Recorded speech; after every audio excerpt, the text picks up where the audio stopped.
bien, retornamos con los hijos del vecino y entramos a un bloque muy importante donde vamos a estar hablando con dos profesionales del área de, de algo que sin duda alguna va a jugar un papel preponderante en lo que viene la administración del gobierno en el 2021. Bueno, el tema hemos titulado Propuestas en Economía, Realidad o Fantasía. Para esto quiero presentar a los invitados que tenemos en Los Hijos del Vecino. Nos visita Iván Finot, él es economista de la Universidad Mayor de San Andrés, ex viceministro de Planificación y Desarrollo, director general de Finot y Asociados, profesor de magíster en Política y Gobierno en la Universidad de Concepción, profesor de maestrías de Políticas Públicas y Gestión en la Universidad Católica, experto principal en CEPAL hasta el 2007. Iván, buenas noches, bienvenido a Los Hijos del Vecino. Muy buenas noches, muchas gracias por la invitación. Muy interesante el tema sobre el que vamos a conversar esta noche. Buenas noches a todos quienes nos están viendo y escuchando. Así es, también quiero saludar a Juan Pablo Suárez, él es también economista y vicepresidente del Colegio de Economistas de Santa Cruz, miembro de la Federación Iberoamericana de Jóvenes Empresarios, director de Juventud Empresa, secretario nacional del Colegio de Economistas de Bolivia y docente e investigador de la Universidad Privada de Santa Cruz, magíster en Dirección de Empresas Estratégicas. Bienvenido, Juan Pablo Suárez, a Los Hijos del Vecino. Muchas gracias, Leonardo. Un saludo a Iván y bueno, a toda la teleaudiencia del programa, ¿no? Bien, es algo importante, sin duda alguna, hablar de economía. Y durante todas las entrevistas que hemos ido tocando nosotros con distintos candidatos a diputados, como a senadores, como a vicepresidencias, sin duda alguna las propuestas económicas son las que comandan todo el abanico de propuestas que manejan. El tema de economía, sin duda alguna, es el que manda en lo que va a ser la administración del Estado. Sin embargo, si hablamos de economía y hablamos de los ciudadanos de a pie, de los que normalmente van a trabajar a las oficinas comunes, lo más cercano a economía que ellos tienen es normalmente cuando se habla del tema de impuestos. Durante muchos años se escucharon permanentes reclamos en el tema de impuestos de las empresas pequeñas, de las empresas medianas, de las empresas grandes. Varias de estas incluso tuvieron que cerrarse. El tema de impuestos, ¿cuán importante es en el tema económico para un país? Por favor, contigo, Juan Pablo. Claro, Leonardo. En realidad, nosotros como colegio ya hace tiempo y bueno, como Juventud Empresa venimos trabajando. No solamente es una cuestión de bajar las alícuotas del impuesto. En realidad, lo que debe hacerse es un cambio completo en el ecosistema de pyme. Necesitamos una reforma tributaria, y esto es urgente. En el índice Doing Business, que es un índice que hace el Banco Mundial, que mide la facilidad de hacer negocios en los países y la libertad económica, en el subíndice, en el subíndice tributario, estamos de 188 entre 192 países. O sea, estamos peor que países de África subsahariana, de países en guerra civil, que Haití en el tema impositivo. Entonces, eso nos está diciendo claramente que necesitamos una reforma tributaria que cambie el tema, digamos, para las empresas, que el tema impositivo no sea un inquisidor, sino más bien sea una suerte de incentivo. Esto debe venir, sí, acompañado, por ejemplo, de un nuevo código de comercio. Tenemos un código de comercio, creo que tiene 70 años, atrasadísimo, ¿no? Hay muchas figuras jurídicas que no contemplan, tenemos muchos vacíos legales. Necesitamos una ley de pymes o ley de emprendimiento, nosotros la trabajamos en nuestra institución, estuvimos trabajando, presentamos en la cual, por ejemplo, tengamos una nueva figura jurídica de sociedad de acción simplificada, esto hay en Colombia, en Argentina, en la cual usted pueda, por ejemplo, si encuentra algún financiador, algún capitalista, pueda capitalizarse, pueda vender acciones, pueda cotizar en la bolsa, los primeros 3 a 4 años pueda tener ventajas impositivas y pueda también, contemple la ley, que el régimen actual unipersonal pueda migrar a esa sociedad de acción simplificada por 3 años o hasta que facture, póngale, 1 millón de bolivianos al año, ¿no? También necesitamos urgente una modernización laboral, es necesario. De hecho, la normativa laboral actual en realidad lo único que hace, y paradójicamente, perjudica a quienes quieren ingresar al mercado laboral, ¿no? Y obviamente un montón de medidas coadyuvantes, digamos, pero para iniciar por lo menos son esas, ¿no? Obviamente entendemos que una reforma tributaria es algo largo, se necesita la Asamblea Legislativa, acuerdos, Código de Comercio no es tanto, ¿no? La modernización laboral me pareciera que se puede hacer en el mediano plazo, pero sí, no es solamente el tema impositivo, tiene que venir acompañado de otras medidas, porque si no, terminamos con países con bajos impuestos, pero con relativos atrasos igual en temas económicos, ¿no? Muy bien. Iván, usted comparte la opinión de Juan Pablo. ¿Qué opina en el tema de impuestos de manera general en cuanto a las medidas que están ofreciendo los partidos políticos que se van a postular el 18 de octubre? Sí, estoy completamente de acuerdo con que aquí es muy difícil ser empresario formal. Informal no, sobre todo si se soborna a los funcionarios encargados de controlar. Y creo que el problema de fondo es que en Bolivia desde hace mucho tiempo somos estatistas, mucho peor con el último gobierno. ¿Qué quiere decir eso? Que mientras está demostrado por la economía, la única manera de desarrollarse es desarrollar la capacidad empresarial, el conocimiento, la tecnología por empresarios privados. Aquí parece que el único que puede lograr el desarrollo es el Estado. Y la inversión se concentra en grandes empresas públicas, casi todas a pérdida. Lo peor es que para crear esas empresas públicas, para hacerlas funcionar, nos están endeudando a todos. Y cuando uno se endeuda para un negocio en el que se va a perder, ten la seguridad que igual vas a tener que pagar. En Bolivia ya tenemos esa experiencia amarga del estatismo. Se inició en 1952, la Revolución Nacional tuvo muchos aspectos positivos, pero algo que no funcionó fue el estatismo, el hacer que el gobierno central sea el protagonista del desarrollo económico. Cuando los únicos protagonistas, está demostrado en todas partes, ante el fracaso de la Unión Soviética, del socialismo del siglo XXI, son los empresarios privados. Entonces, todo conspira contra el empresario privado formal. Tiene que haber un cambio radical y de fondo respecto a lo que es incentivar la iniciativa privada. Bueno, comentarles que varias de las entrevistas con diputados y senadores están apoyándose mucho en el tema de reformar las políticas tributarias. Muchos de ellos son conscientes que las empresas pequeñas, medianas, incluso las grandes, han sufrido muchísimo estos años. Muchas han tenido que migrar a lo informal, por donde es más fácil sobrevivir en todo caso, ¿no? Y de hecho, impuestos ha perdido muchos aportantes. Estaba ya tocando el tema, Juan Pablo, en el tema de las promesas que estarían haciendo algunos candidatos, están hablando de eliminar algunos impuestos y el de reducir otros. Ya nos hablabas cuán complicado significa, qué significa hacer esto. Juan Pablo, por favor, ¿es real o simplemente son promesas de campaña?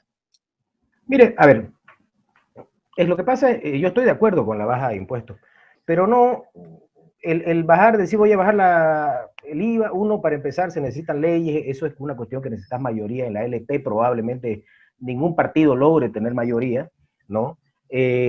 Pero como decía, el tema es un tema de fondo, y lo dijo Iván también, es un tema de mentalidad del Estado. Imagínense, en este país, hasta para hacer una promoción de pollo 2x1 necesita permiso, porque tenemos instituciones que se dedican a regular a la pyme por si acaso, y regulan sobre lo que ya está regulado, porque si usted estafa a alguien, pueden meterlo preso, etcétera, etcétera, ¿no? O por último, el mercado va a decidir, bueno, si yo no cumplo con mi promoción 2x1 de pollo, bueno, la gente probablemente no me compre, peor ahora con las redes sociales, ¿no? Entonces, creo que el tema impositivo, me parece que hay muchas propuestas parche, pero esto es una cuestión de reforma completa, ¿no? Démonos cuenta, por ejemplo, que aquí muchas veces se habla al informal como si fuera una suerte de delincuente, pero en el informal muchas veces no le queda más que ser informal, porque es la forma más fácil de poder competir y estar en un mercado menos regulado, pero tiene la gran deficiencia que al menos si estás en el sector servicio, no puedes crecer como empresa, ¿no? Que es un problema en lo informal, si da servicio porque no puedes licitar con el Estado, no puedes licitar con las petroleras, que son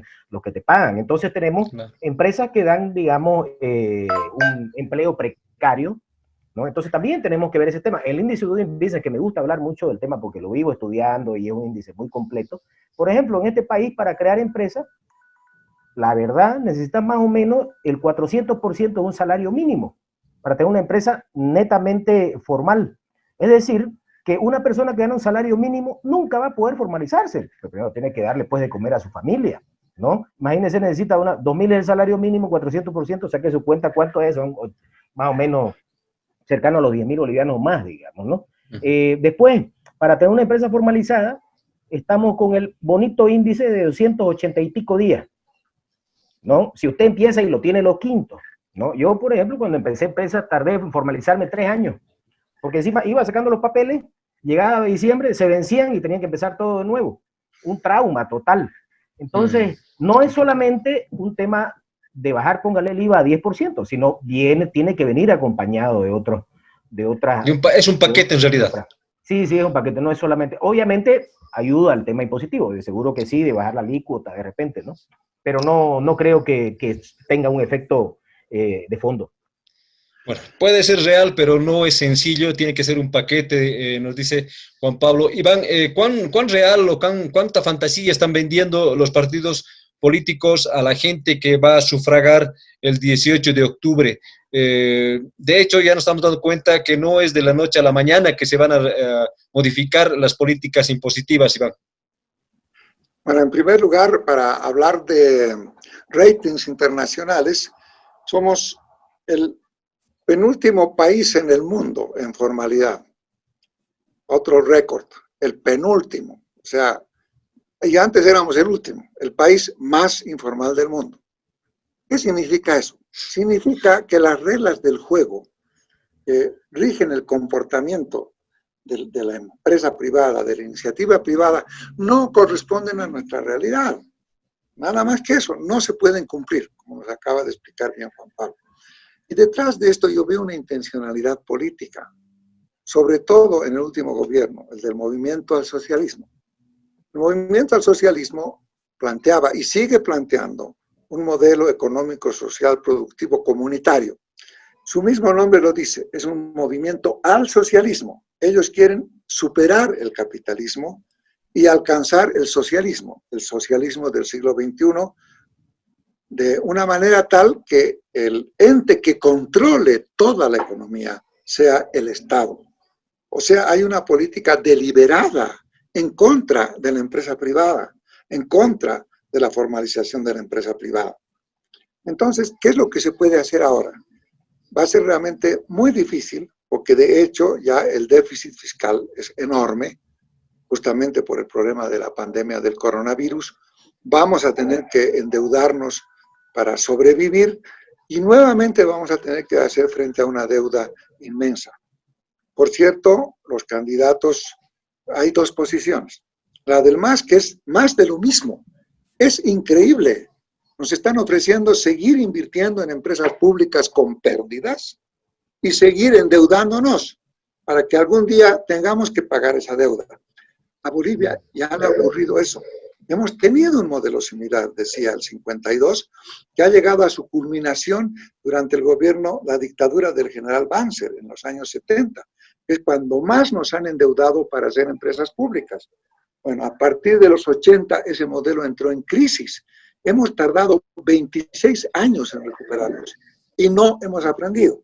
Nos vuelven a ofrecer más de lo mismo. ¿Y qué dicen los candidatos alternativos? Ofrecen facilitar la vida a los empresarios privados y todo eso es positivo, pero lo que yo no advierto todavía en los opositores al MAS es claramente un modelo alternativo al socialismo del siglo XXI, que es el programa del MAS. El MAS por lo menos tiene las ideas muy claras, ese es el camino, sabemos que es un pésimo camino, pero yo no veo en la oposición algo que se diferencie radicalmente del MAS porque el modelo que está siguiendo el MAS nos está llevando nuevamente a un fracaso económico. Ojalá que no sean nuevamente 26 años de estancamiento, como fue en la anterior crisis. Gracias, Iván. Iván, tocabas el tema de las empresas y bueno, quería hablar con ustedes el tema de lo que significa la nacionalización. ¿Qué significa una nacionalización? Si podemos hablarle al ciudadano de a pie, ¿qué debemos entender cuando se dice que una empresa ha sido nacionalizada? ¿Qué significa esto en general? Bueno, la nacionalización es un nombre desde ya bastante impreciso, pero la idea surge otra vez en la Revolución del 52, porque las grandes empresas extractoras de estaño, si bien pertenecían a bolivianos, por lo menos la de Patiño y la de Aramayo eran bolivianos, eran empresas que estaban registradas con domicilio fuera del país. La de Patiño en Estados Unidos, la de Aramayo me parece en Suiza y la de Hochschild en Chile. Entonces la idea era que esas empresas extraían la riqueza del subsuelo boliviano y eran empresas extranjeras que no dejaban prácticamente nada al país, lo cual tampoco es cierto, que Bolivia vivía en gran parte de los impuestos que pagaban esas grandes empresas. Entonces la idea de fondo era que Bolivia desde Potosí había sufrido la extracción, la usurpación de sus recursos naturales y que había que lograr que fueran empresas nacionales las que se hicieran cargo de ese trabajo. Ese es el concepto de nacionalización históricamente y posteriormente siempre ha sido lo mismo. Se ha llamado nacionalización a lo que técnicamente es estatización. Es que la empresa, en vez de estar en manos de empresarios, pase a estar en manos de funcionarios comprometidos políticamente. Obviamente, el político es político, no va a ser el mejor empresario de ninguna manera. Esa es la razón por la que se da mal a las empresas públicas, porque el empresario necesita de su empresa para vivir, para sobrevivir, su familia, su vida, depende de cómo le vaya a su empresa. Mientras que el empleado público, el político, lo único que le interesa es aprovechar la situación del momento para sacar lo más que pueda de dinero y el futuro le interesa muy poco. Por eso es que no funciona el estatismo, por eso es que no funcionan las nacionalizaciones. Entonces, ¿qué hacer ante la empresa privada? Dejar que la empresa privada haga lo que quiera, tampoco soy partidario del mercado.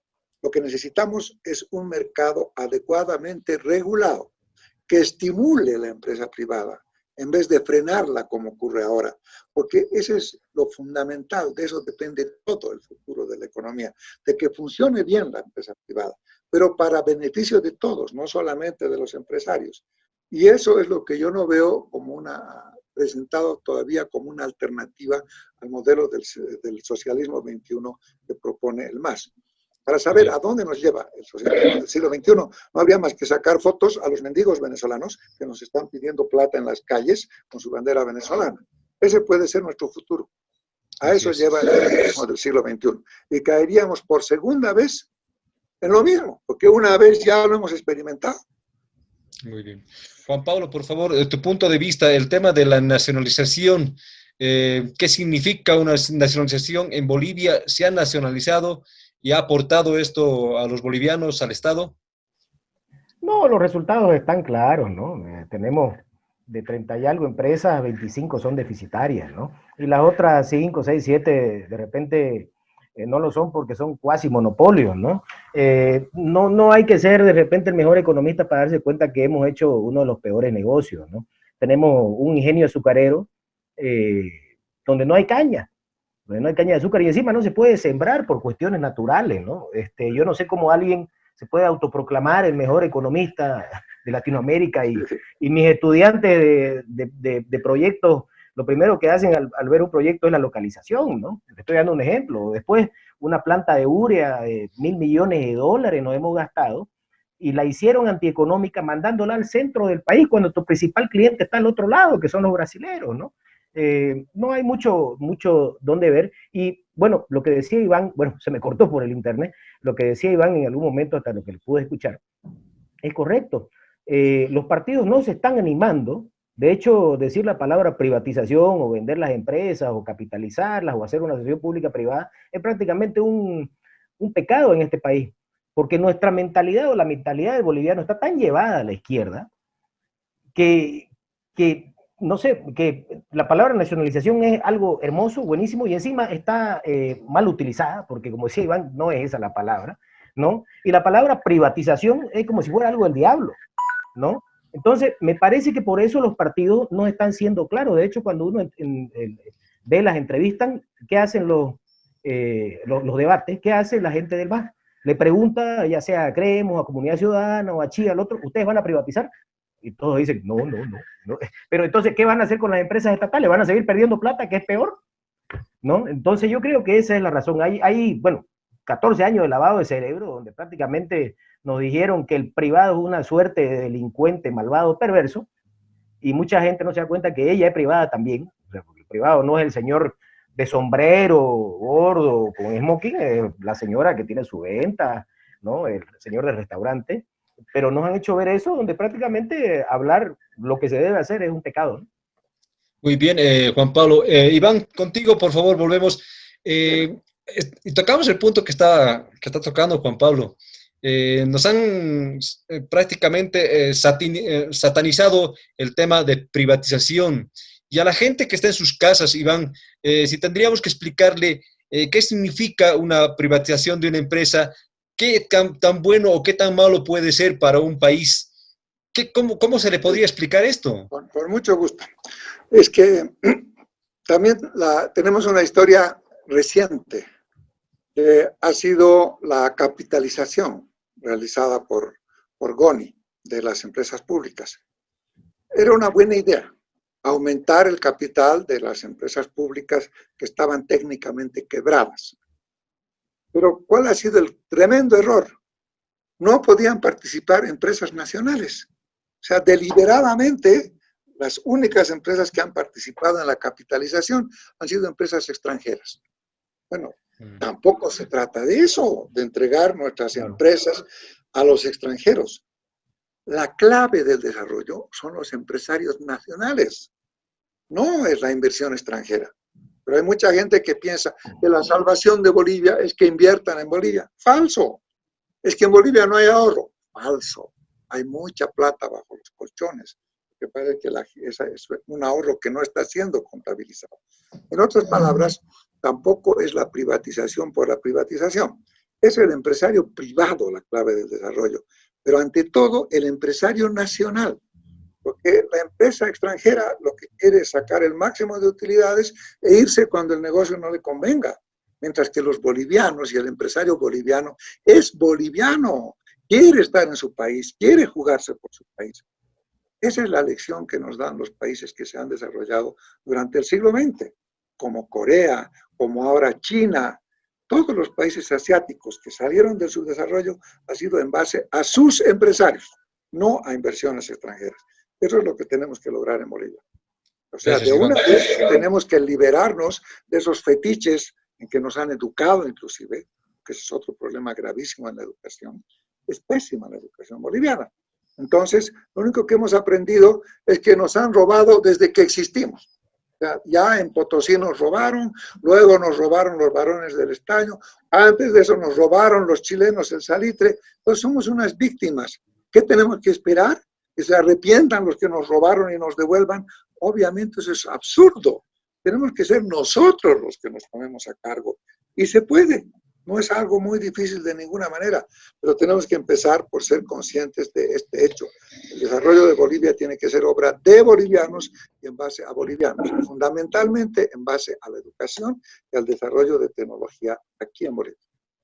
Juan Pablo, tú comentabas que en las entrevistas a uno de los políticos se le pregunta si va a privatizar y rápido esquiva y se hace loco porque el negar es que también va a haber las cámaras que van a filmar y va a estar grabado todo eso.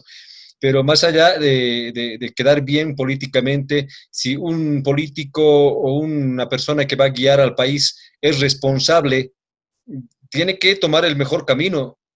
Pero para tomar este camino tiene que pedir el voto a la gente. Pero si la gente ve la palabra privatización como una palabra satánica. Entonces, ¿cómo nos pueden hablar cosas objetivas? Juan Pablo, por favor.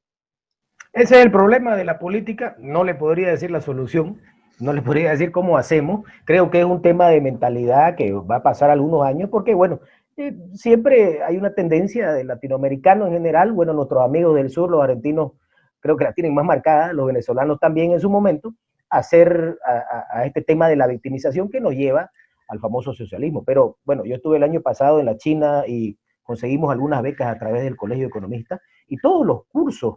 Y cuando fuimos a hablar con la gente del Partido Comunista Chino, bueno, me llevaron a disertar a una universidad, nos llevaron al buró del Partido Comunista, la obsesión de la gente del partido por llegar a los crecimientos que tenían hasta hace algunos años cercanos al 10%, siempre hablando de liberación económica, siempre hablando de integración económica con los países latinoamericanos, con los países africanos.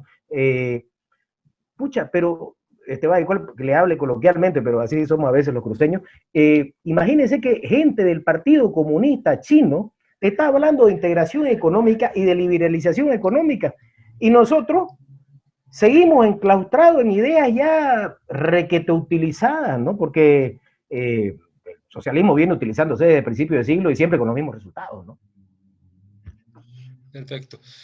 Cambiamos de punto. Quisiera hablar un poquito de algo que es vital para muchos empresarios y de alguna manera es algo importante que deben tomar en cuenta las personas que van a guiar al país. Estamos hablando de importaciones. Es importante, pero ¿cuán viable es que se creen leyes que sean salvaguardas para los productos bolivianos, que sobre todo son productos bolivianos de calidad? Como ejemplo, digamos, pongo zapatos, pongo productos de leche, lácteos, la papa, por ejemplo, que se trae muchísima papa de Perú, muebles, se han traído un montón de muebles de Brasil y de otros países, muebles para armar acá, para ensamblar directamente, o las telas, ¿no? Las telas que sabemos que Forno se cerró varias telas. Aquí en el occidente tenemos a las cholitas que bien se ponen su manta, se ponen su pollera, pero esas telas son chinas. Entonces, es importante, pero ¿cuán viable es que se trabaje en esto de crear leyes que sean salvaguardas para los productos que tenemos acá? Por favor, contigo, Iván. Sí, cómo no. Más importante que las leyes, estímulos, es el precio fundamental del comercio exterior, que es el tipo de cambio. El tipo de cambio es un precio más, como cualquier otro. El tipo de cambio en todos los países evoluciona según la oferta y la demanda. Para empezar, nuestros vecinos, todos han devaluado. A todos les encanta vender en Bolivia. Estamos subvencionando a la economía china, a la economía argentina, a la economía peruana que tú mencionabas, a la chilena, a la brasileña. Eso es lo esencial, ¿no? Y es otro tema prohibido, ¿no? De eso no se puede hablar, porque evidentemente tenemos lamentables experiencias justamente con la UDP, que no tuvo más remedio.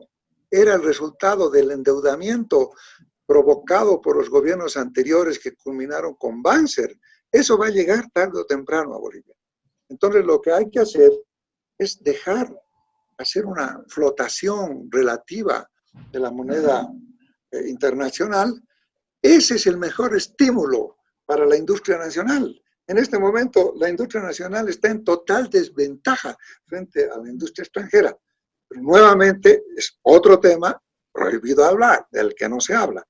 Es muy difícil hacerlo porque evidentemente se va a provocar una relativa inflación. Es cierto, pero en todos los países hay una relativa inflación. Este es el único país donde con el MAS, gracias a la abundancia de dólares, se ha puesto como objetivo el no mover el tipo de cambio como única manera de controlar la inflación.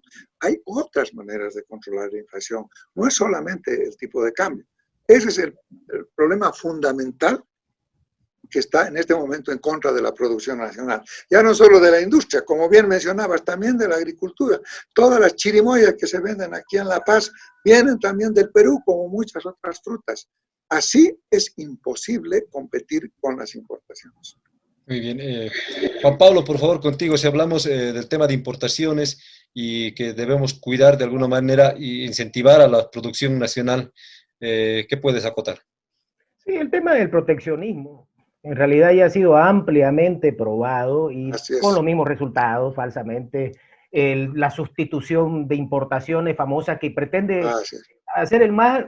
Yo digo, ¿será que estos tipos no se han puesto a ver libros de historia económica? O sea, ya lo han probado siempre con los mismos resultados, ¿no? Y encima uno ve y no tiene ninguna novedad. Es lo mismo que probó Argentina, que probó Brasil.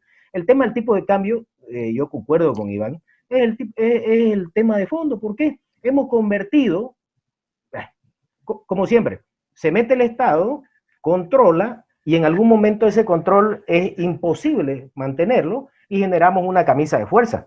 Ahorita si usted dice, mañana vamos a liberar al mercado el tipo de cambio, mañana yo estoy en el mercado mutualista aquí en Santa Cruz buscando dólares y miles igual que yo. Entonces vamos a generar una presión grandísima sobre el tema del tipo de cambio, por lo menos los primeros meses. Después se va a nivelar hasta que todo se ajuste, pero va a ser un descalabro en un principio, ¿no? Obviamente.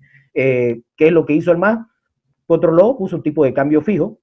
Le echo mucho la culpa a los exportadores, muchos de ellos cruceños también, porque ellos presionaron en su momento, cuando se estaba apreciando la moneda nacional, ahora ellos son los que piden que la liberen. Ojo, no todos los empresarios son de libre mercado, algunos empresarios son de libre mercado solo cuando les conviene, ¿no? ¿Y qué tenemos ahora? Ahora nuestra variable de ajuste son nuestras reservas internacionales netas. Claro, cuando teníamos por 15.000, 16.000 no había problema, ahora que estamos ya de 6.000 yendo para 5.000, ya es un problema, ¿no? Entonces, pero eventualmente, como dice Iván, uno no lo tocan, pero lo van a tener que tocar en algún momento.